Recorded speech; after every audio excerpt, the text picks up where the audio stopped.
hadirah.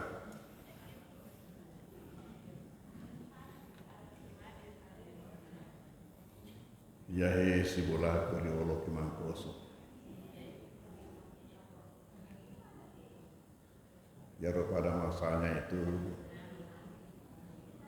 tahun 60-an, satu-satunya anggota Polri yang beragama, artinya yang aktif, asana polisi latih.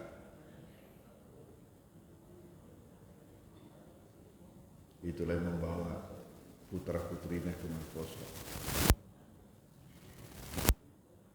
Waktu itu belum ada asrama untuk santri-santri putri karena memang belum banyak. Semua santri-santri putri tinggal di rumah yang dari luar.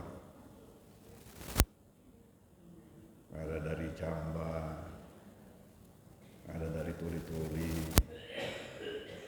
ya, yang dekat-dekat ada dari Palanggo.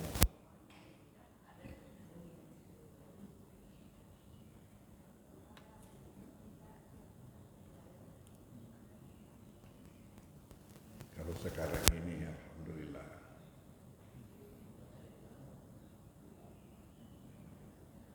kita punya santri sekarang ini 4.000.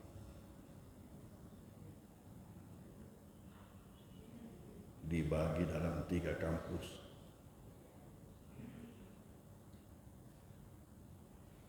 Kampus 2 di Kota Mangkoso, kampus 2 di Bukit sebelah timur namanya Tondronge, khusus untuk putra, dan kampus 3 di sebelah barat Mangkoso. Dalam satu bukit juga yang namanya Bukit Lampang.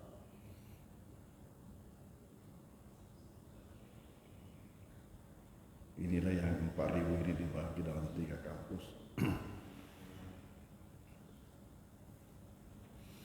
Assalamualaikum warahmatullahi wabarakatuh.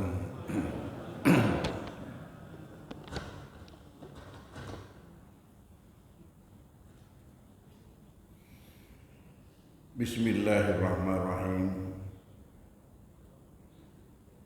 Alhamdulillahirabbil alamin. Wal akibatu lil muttaqin wala udwana illa 'alal zalimin.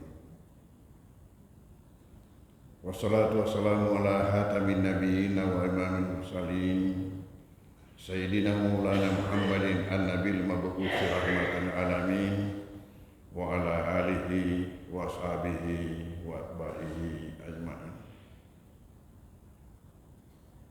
Alhamdulillah, setelah pengajian kita ini libur dalam bulan suci Ramadan, pada subuh hari ini kembali kita buka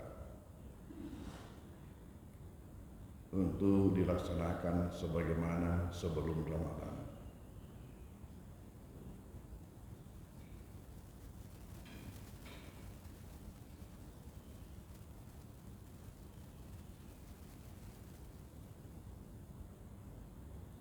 Ada suatu ayat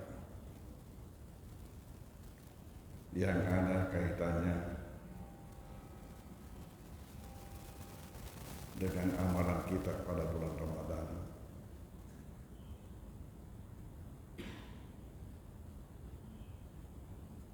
Bahwa dalam bulan Ramadan kita mendengarkan dari mubalik menyampaikan berkah daripada puasa dan berkah daripada salat tarawih. Dengan hadis Rasulullah SAW yang berbunyi, "Man shama Ramadana imanan wa ihtisaba, ghufira lahu ma taqaddama min dzanbihi." Barang siapa berpuasa Ramadan atas dasar iman kepada Allah dan tidak ada yang diharapkan kecuali mendapatkan ridha-Nya, ghufira lahu ma taqaddama min dzanbihi, diampunkan baginya dosa-dosanya yang terdahulu. Hadis yang sama bunyinya juga mengenai berkah daripada salat tarawih. Pertanyaan timbul, apakah dengan puasa dan tarawih ini menyebabkan seluruh dosa kita mendapatkan ampunan?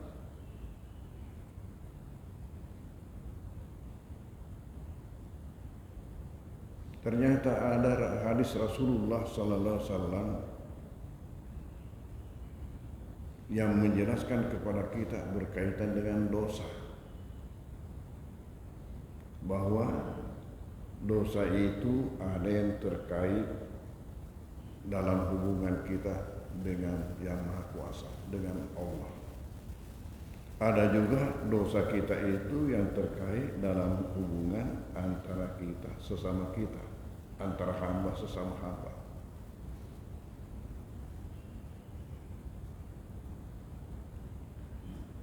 Dan untuk bersihnya kita dari dosa itu harus bersih dari dua aspek ini, dua hubungan ini.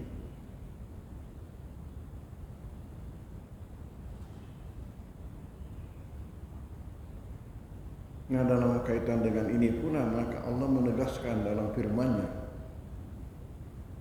dalam surat Ali Imran 112 yang mengatakan, duribat alaihimuz zillatu aina ma suqifu illa bihablin minallah wa hablin minan nas.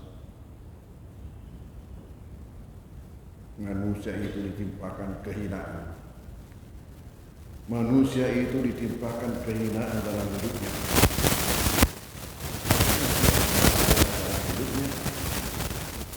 Kecuali apabila hubungannya dengan yang di atas dan hubungannya dengan sesama adalah baik. Illa bihablin minallah hablin minan nas.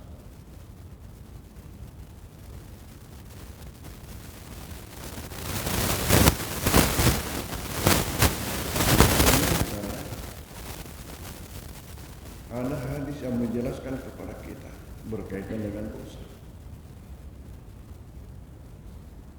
bahwa dosa yang terampunkan dengan amal, termasuk puasa, termasuk salat tarawih, malah termasuk salat fardu, hanyalah dosa yang terkait dengan hubungan kita dengan Allah yang bukan syirik dan yang muaffaq doang. Itulah mendapatkan ampunan. Tetapi dosa yang terkait dalam hubungan antara hamba dengan Tuhan, kalau syirik, tidak akan mendapatkan ampunan atas amal-amal apa saja yang kita lakukan.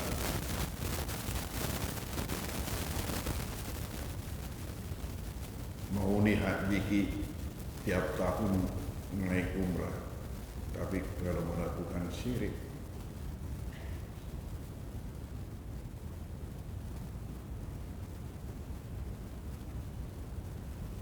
maka itu semua tidak akan mendapatkan ampunan atas dosa-dosa. Bahkan sebaliknya, dosa syirik itu justru yang meruntuhkan amal-amal yang kita lakukan. Kalau seseorang melakukan syirik padahal dia haji, hajinya hancur, umrahnya hancur, salatnya hancur, puasanya hancur. Manakah kita melakukan syirik?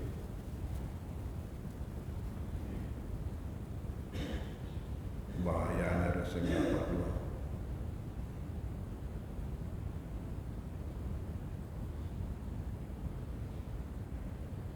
Alhamdulillah, dengan penerangan-penerangan agama yang disampaikan kepada masyarakat kita,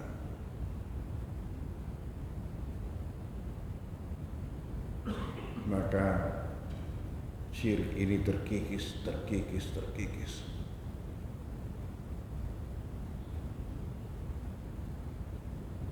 Yang mungkin terjadi adalah syirik yang halus. Contohnya, kita sakit, lalu berobat, sembuh.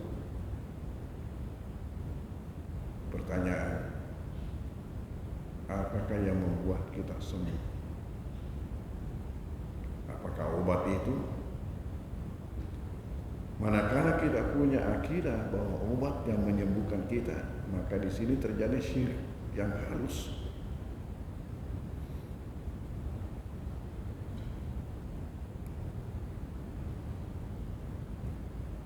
Kenapa? Karena bisa terjadi ada dua orang sakit yang sama sakitnya, lalu berobat pada dokter yang sama, dikasih resep yang sama, karena sakitnya sama.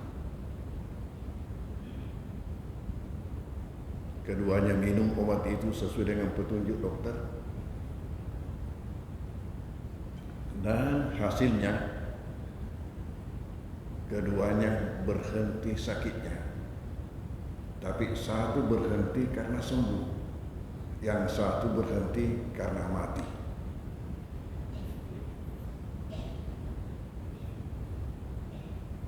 Padahal sama kasusnya. Ini menunjukkan bahwa bukan obat yang menyembuhkan, tapi Rasulullah memerintahkan kepada kita untuk mencari sebab daripada kuasa Allah. Jadi obat ini hanya sebab yang menyembuhkan ya Allah. Begitulah seterusnya. Kita makan kenyang.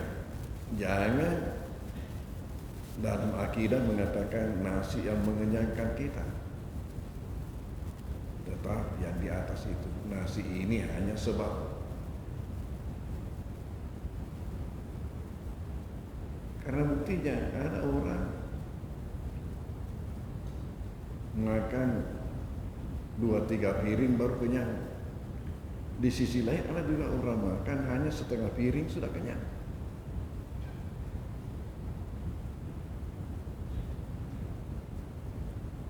Ini dosa yang terkait dengan Allah.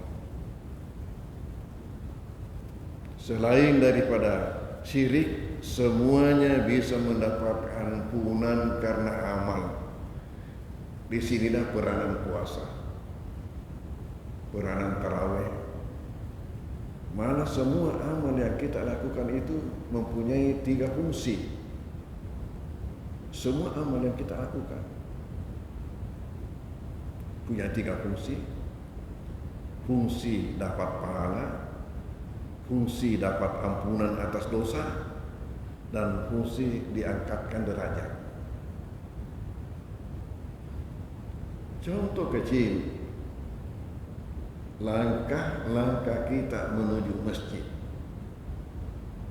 Setiap satu langkah punya 3 fungsi itu. Setiap langkah kita mendapatkan pahala, kita mendapatkan ampunan atas dosa, dan kita mendapatkan pengangkatan derajat oleh Allah Subhanahu wa taala.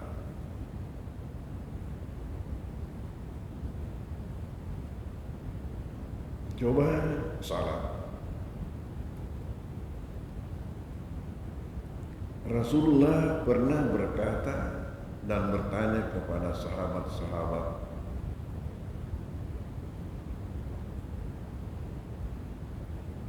di sini saya perlu sampaikan bahwa yang diberi nama sahabat pada Rasulullah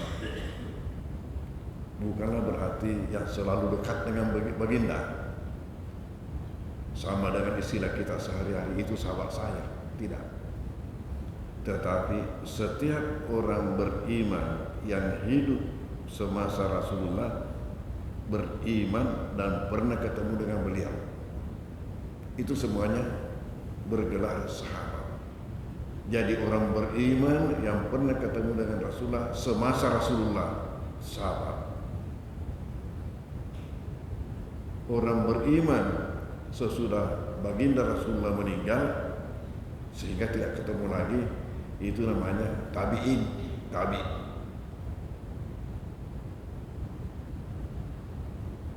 Yang tidak ketemu dengan tabi'in itulah disebut tabi'in. Jadi biasa kita dengarkan itu dalam khutbah. Karena minta ampunan, ya, tabi'in. Wa man tabi'ahum bi ihsan ila yaumil, dan siapa saja mengikuti mereka itu dengan baik sampai hari kiamat. Insyaallah termasuklah kita semua ini. Insyaallah. Karena apa yang kita lakukan ini adalah suatu bentuk upaya agar supaya kita selalu mengikuti mereka itu.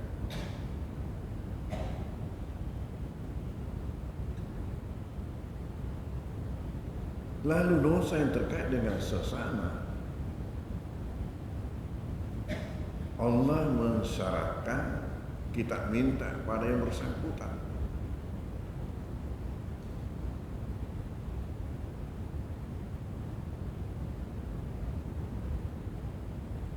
Dan yang bersangkutan itu tidak wajib memaafkan.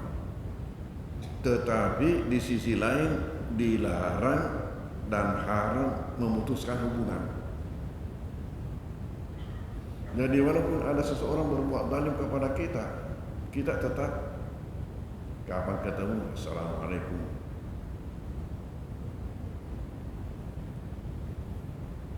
Makanya nari ngadunge.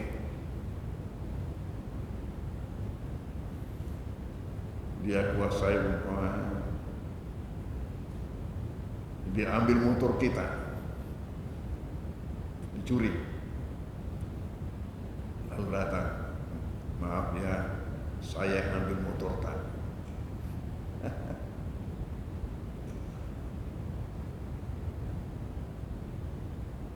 Apakah kita kira-kira rela? Apalagi kalau itu adalah kendaraan satu-satunya yang kita miliki, yang menopang kita dalam pekerjaan kita. Maaf ya, ya tu male motor otak. La ilaha iku mau balik.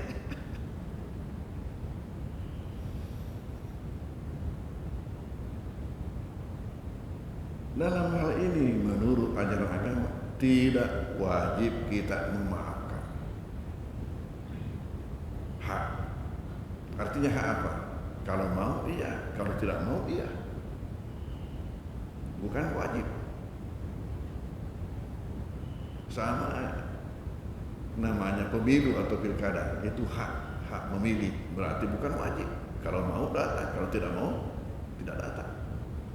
Karena hak.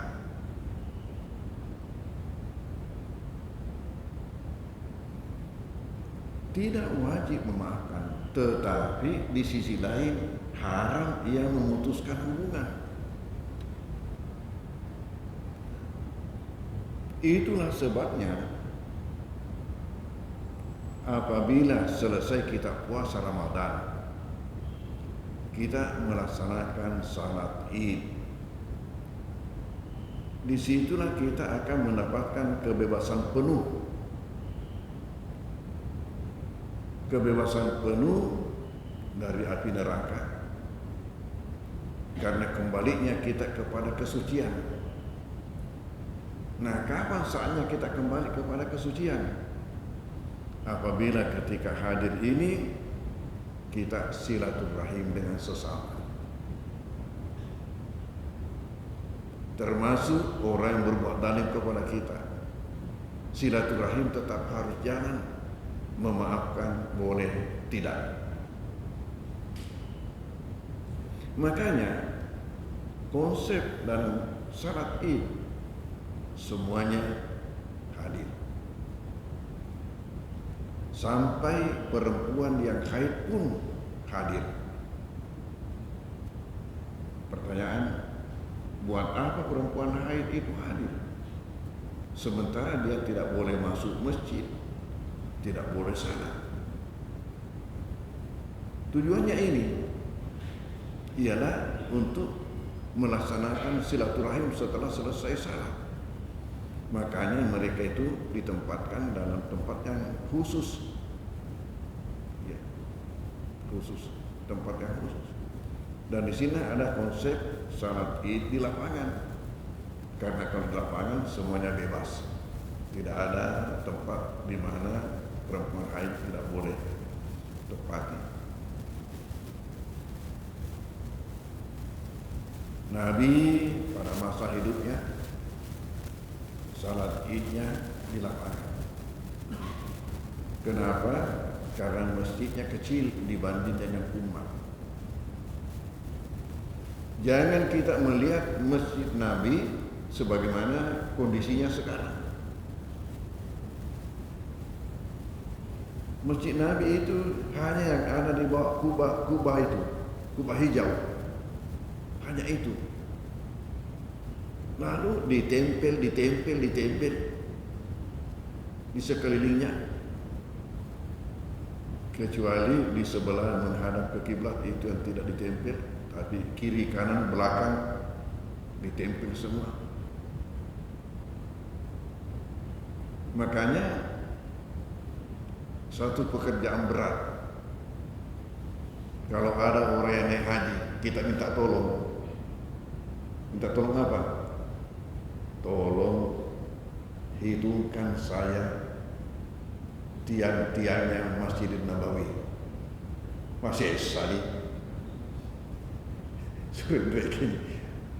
Rekengi nggak gare siaga lo tiana Masjid Nabita.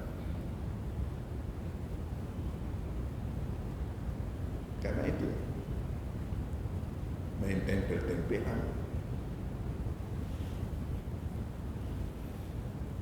kecil, makanya pangan. Tetapi sekarang ini baik di Mekah maupun di Madinah tidak pernah lagi orang salat Id keluar dari kota mencari lapangan. Tidak pernah lagi.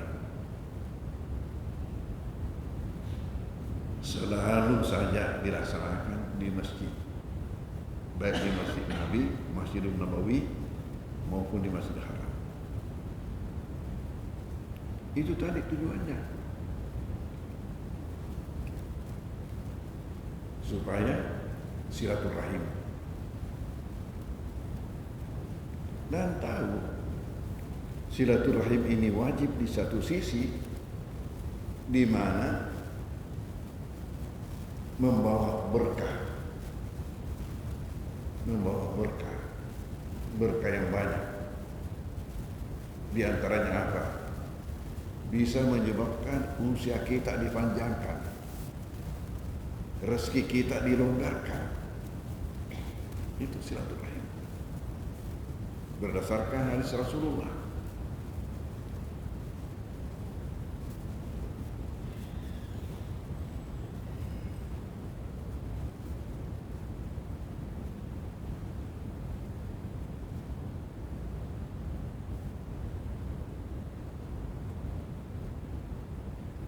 Apa kata beliau? Man ahabba yubsata lahu rizquh wa yunsa lahu fi asali falyasil rahimah. Hadis muttafaqun alaihi Bukhari Muslim. Siapa yang ingin, siapa yang senang dilonggarkan rezekinya, dipanjangkan umurnya, maka jagalah silaturahim. Siapa yang senang dilonggarkan rezekinya, dipanjangkan umurnya, maka lakukanlah silaturahim. Ibu,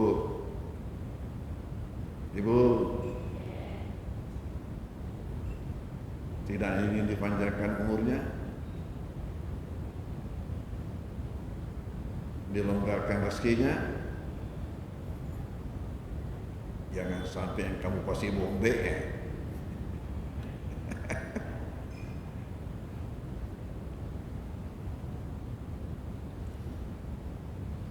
Soalnya kita ini orang Bugis ya, orang Bugis Makassar, Mandar, apa kan, orang Sulawesi Selatan.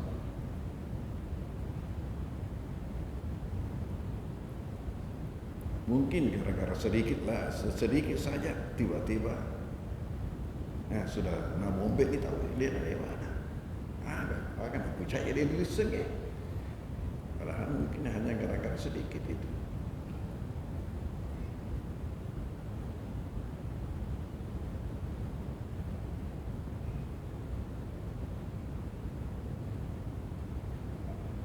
Salah satu sifat kita ini mudah terpancing.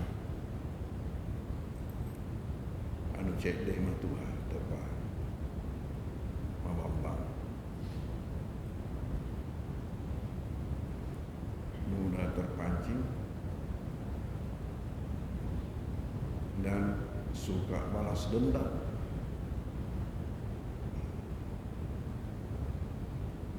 Saya ingat putranya Andi Duta, Daud Ismail Sopeng, sama-sama saya di Kairo, namanya Basri Daud, almarhum. Dia lebih dulu meninggal daripada Duta yang memimpin syarat. Waktu meninggalnya itu Alena Duta pimpin, hebatnya Duta ya, bisa menahan rasa sedihnya itu. Putra kesayangannya yang baru tiba dari Kairo tiba-tiba meninggal dunia.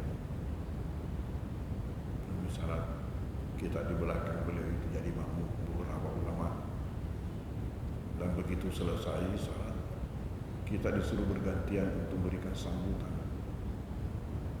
kematiannya.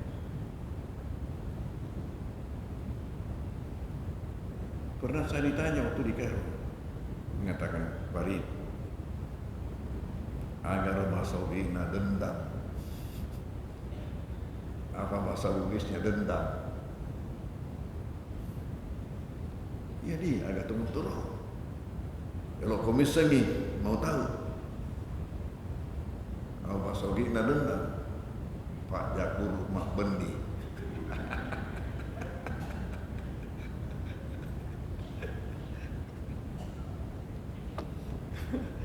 Saya ingat betul itu.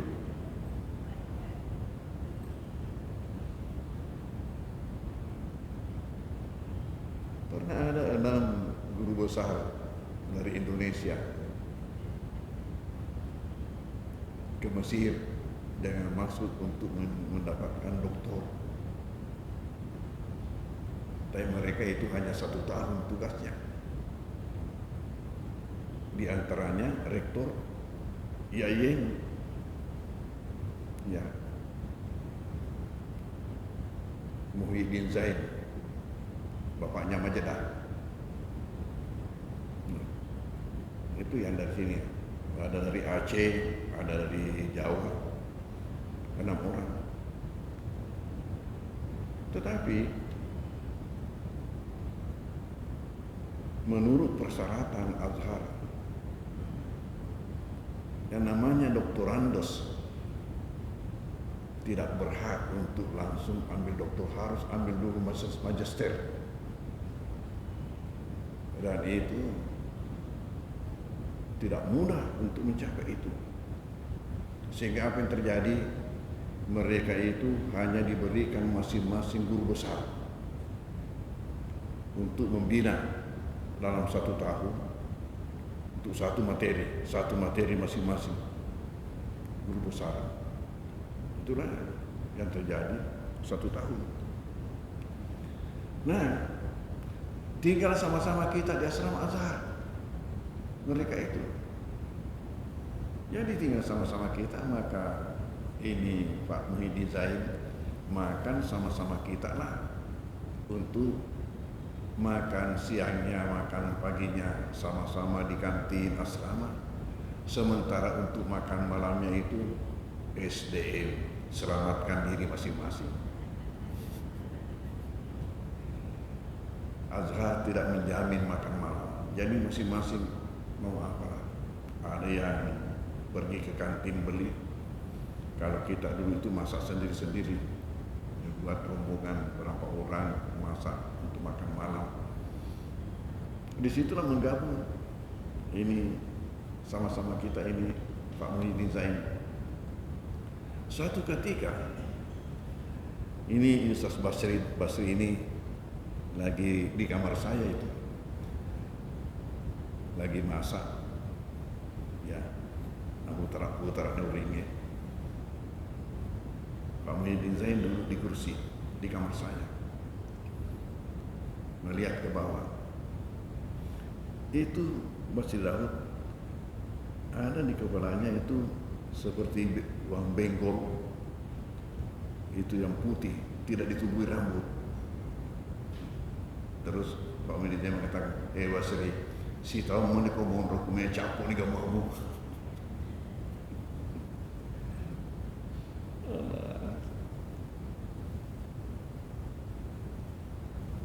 Dalam Islam bukan saja kita itu diminta silaturahim, tetapi kita itu diperintahkan untuk melakukan kebaikan kepada sesama dan jangan sebaliknya. Jadi inti ajaran agama kita ini, pertama kita ini adalah bersaudara. Lalu innamal mu'minuna ikhwah fa aslihu, berbuat baiklah kepada saudara.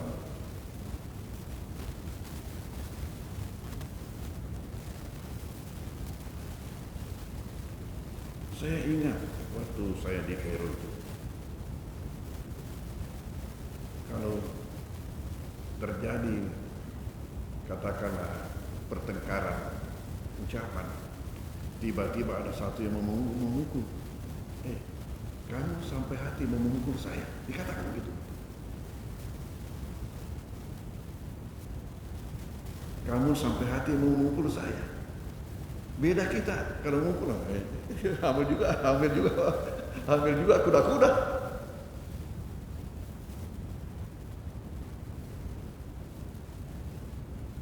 Dia ini seni sejak dulu, rakyat. Kalau mereka itu bertengkar, sudah sampai puncaknya, kalau baku pegang bahu, baru tak, mecalin lunak, tak. Karena kak kegi mah buru ya apa kue, di mana belajar. Tapi kalau kita coba, salah sedikit ya, ambil parang atau ambil badi,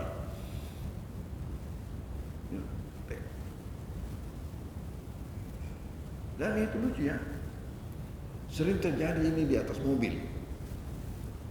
Tiba-tiba ada waktu bertengkar, ngomong, ada orang ketiga masuk mau melerai, tiba-tiba ternyata masuk juga dalam pertengkaran. Nah, yang terjadi ada lagi orang keempat. Jadinya nanti ini yang pertama 1, 2 sudah berhenti, ini 3, 4 yang lalu ujung-ujungnya nanti tertawa. Ujungnya tertawa, mau pusat di rumah. Makanya pengalaman kami kalau ada yang macam itu, jangan coba-coba campur, jangan campur nasabah. Yang mutu nama macam sih pak campur. Kalau kita sudah mendengarkan kata-kata yang tidak enak, itu sudah. Dalam agama kita itu perintah melakukan kebaikan dan jangan melakukan keburukan. Jangan melakukan sesuatu perbuatan yang merugikan saudara kita. Nah, ini banyak terjadi. Umpamanya di dalam satu ruangan ada orang merokok,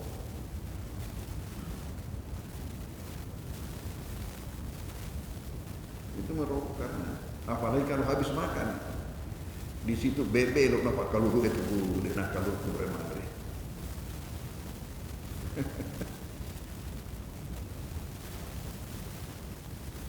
Padahal ketika itu tanpa disadari bahwa dia telah melakukan perbuatan yang merugikan orang lain. Di samping sebenarnya merugikan diri sendiri. Hanya karena itu, ya tidak enak perasaannya kalau dia sudah lakukan. Saya ingat mantan bupati Pasco buat acara di rumah jabatan. Saya dikasih acara, duduk di samping saya.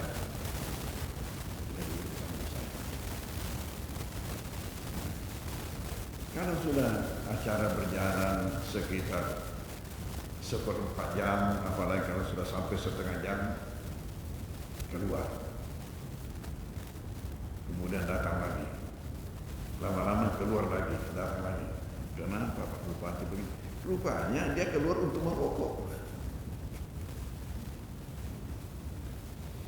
Nah, maka dalam hal ini, upayakanlah melakukan kebaikan secara kontinu sehingga melekat pada diri kita, sehingga seolah-olah sudah menjadi bagian daripada diri kita. Kalau sesuatu itu terkesan sudah menjadi bagian daripada diri kita, sudah sulit untuk kita tinggalkan. Ini kebaikan. Coba orang yang sudah menjadi bagian daripada dirinya untuk bersedekah, itu tidak enak perasaannya kalau dia tidak lakukan itu.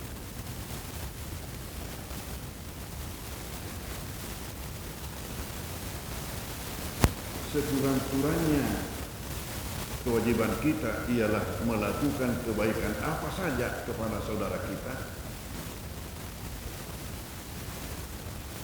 Kata Nabi itu, walaupun kamu menolong seseorang itu untuk menaikkan barangnya di atas untanya itu, apa saja. Kalau tidak mampu untuk melakukan itu, maka cegahlah diri kita daripada melakukan sesuatu yang merugikan saudara kita. Jadi setiap melakukan tindakan, apakah ini tidak merugikan saudara kita?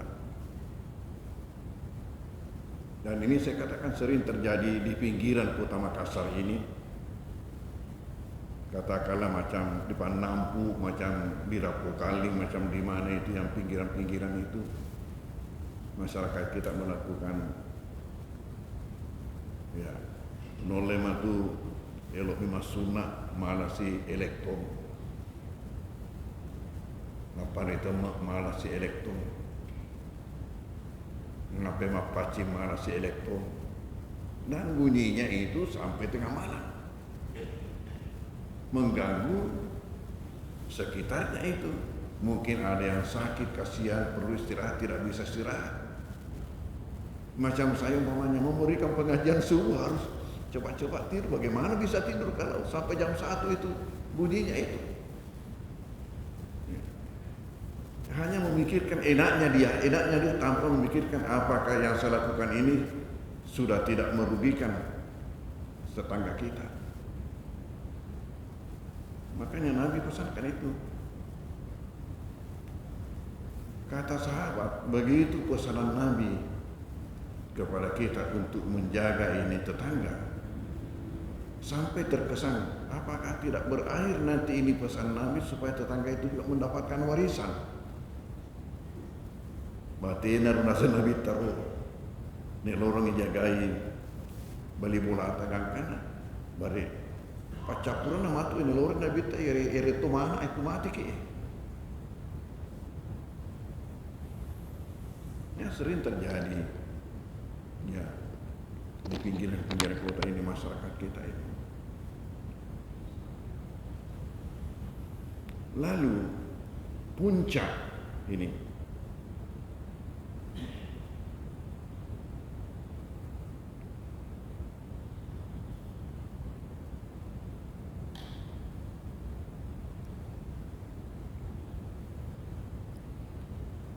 puncak akhlak, kata Rasulullah.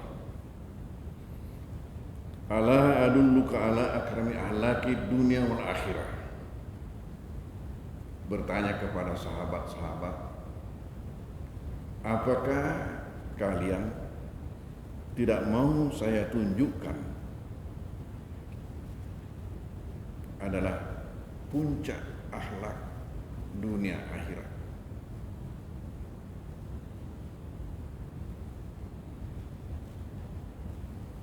Akhlak yang paling mulia dunia akhirat. Apa itu? Ada 3 hal. 1, antasila mangkata. Kamu tetap hubungi orang yang tidak mau berhubungan dengan engkau. Antasila mangkata.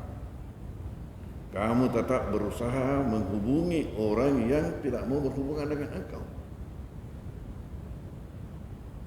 Yang kedua, waktu tiaman haramak. Kamu berikan orang-orang yang tidak mau memberikan kepadamu.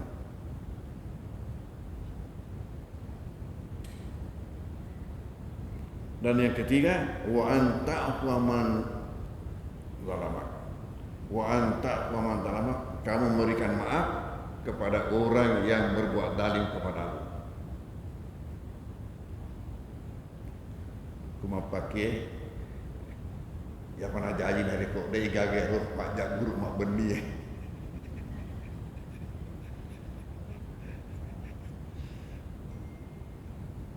Artinya apa? Pokoknya dalam hidupnya selalu berbuat baik kepada siapa saja. Selalu berupaya berbuat baik kepada siapa saja, termasuk kepada orang-orang yang tidak mau berbuat baik kepadanya. Itulah puncak akhlak, kata Rasulullah SAW.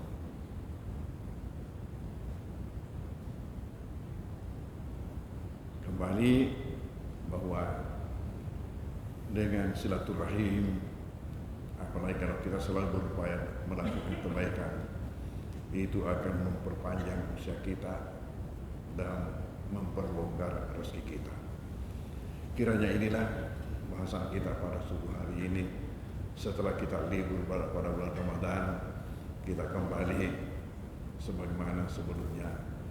Jagalah hubungan baik di antara kita ini dan upayakanlah untuk melakukan kebaikan-kebaikan apa saja ya kepada saudara-saudara kita. Apalagi kalau kita melihat bahwa perlu memerlukan bantuan, jangan tinggal diam, karena perbuatan baik itu ujung-ujungnya kembali juga kepada kita.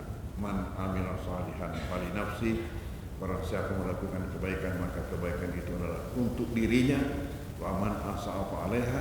Siapa melakukan keburukan, maka keburukan itu juga akan kembali kepada dirinya. Wa ma rabbuka bidzalami lil 'abid.